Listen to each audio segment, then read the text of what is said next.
ములుగు జిల్లా కేంద్రంలో రక్షాబంధన్ వేడుకల్లో మంత్రి సీతక్క పాల్గొన్నారు. పోలీసులకు కాంగ్రెస్ పార్టీ శ్రేణులకు రాఖీ కట్టి మంత్రి సీతక్క శుభాకాంక్షలు తెలిపారు. ప్రతి ఒక్క ఆడపిల్లను మహిళలను తోడబుట్టులా చూస్తూ గౌరవించాలన్నారు. పని ప్రదేశాల్లో మహిళలకు తోటివారి రక్షణ కల్పించాలన్నారు. సీతక్క దేశంలో మహిళపై జరుగుతున్న అఘాయిత్యాలను నిర్మూలించాలన్నారు.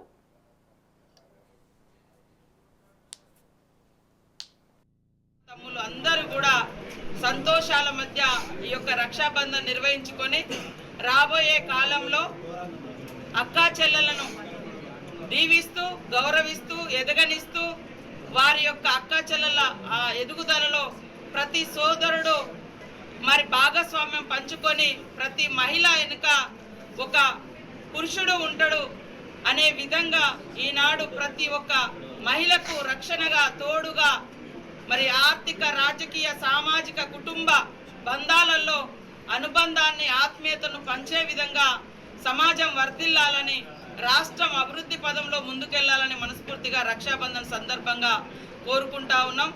డాక్టర్ బిఆర్ అంబేద్కర్ గారు చెప్పినట్టుగా ఏ సమాజంలో అయితే మహిళలు ఆర్థిక రంగంలో పురోగతి సాధిస్తారో ఆ సమాజం అభివృద్ధి చెందినట్టుగా భావించబడుతుంది. కాబట్టి ఈరోజు మరి మన యొక్క సీఎం రేవంత్ రెడ్డి గారి నాయకత్వంలో కాంగ్రెస్ ప్రభుత్వం మహిళల ఎదుగుదలకు ఆర్థిక పురోగతికి కట్టుబడి అనేక రకాలుగా వాళ్ళను మరి సపోర్ట్ చేస్తూ వ్యాపార రంగంలో కూడా వాళ్ళని తీసుకురావడం కోసం మన ప్రభుత్వం కృషి చేస్తుంది.